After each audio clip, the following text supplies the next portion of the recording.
Кыргызстан улсад эртнээс нааш уламжилж ирсэн нэгэн харгас заншил бол алакачу буюу бэр хулгайлах ёс юм. Үүнийг орчуулбал аваад зүгтаах гэсэн утгатай.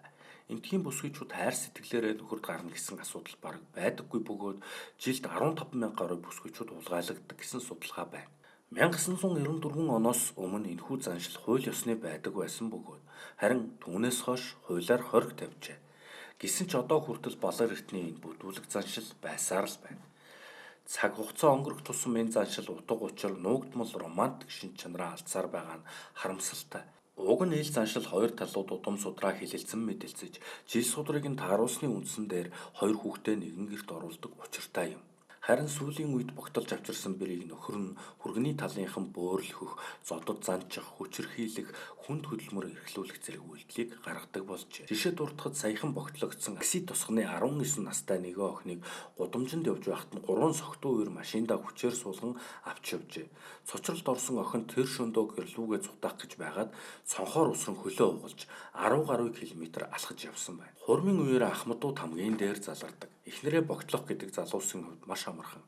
Хэрвээ автобусанд хөөрхөн охин явж байхыг харвал өөрийнхөө найзуудыг дуудаж энэ охиныг аваач хэмээн ярилцсан.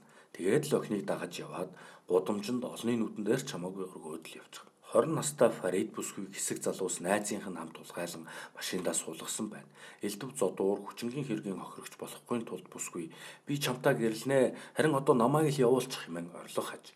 Сүүл рүүгээ утгаа алдаж явцуурсан уг заншлыг дагаад зүгээр л уйдсан хэсэг залуус охтыг машиндаа чирч суулгаад айлган сүрдүүлж зугаацдаг харамсалтай хэрэг болсоор байгаа юм. Кыргызстаны хүний эрхийн газрын судлаачдын үзэж байгаагаар жилд хамгийн багадаа л гэхэд 8,000 охид бүсгүйчүүд хулгайлагдсан хадамд гардаг ажээ. Бэр богтлох гажууд ёсноос үүдсэн эмгэнэлт нэгэн хэргийн аимшигтай дүр зураг. Урус хэмээх охин гинт хулгайлагдсан хүчирхийлэл зодуур амснаасаа болж амиа эгүүдэжээ. Харин түүний нөхрийг 6 жил шоронд орохоор болсон байна. Уг заншил сүүлийн үед буруу талаараа хөгжих болсон эдийн засгийн хямралч дам нөлөөтэй гинэ. Учир нь бэрийн талд өгөх инж, хурмын зардал, үнэтэй чамин хувцас зүүсгэл зэргийг авах мөнгөгүйгээс ийм аргаар хялбарчилж ихнэр авах болжээ. Өнөөдөр Кыргызстанд ажилгүйдэл 20%, ядуурлын түвшин 36.8% хүрчээ. Учир бол мэдих хөндлөнгийн хүн харвал энэ явдлыг аимшигт хэрэг гэж бодох нь ойлгомжтой.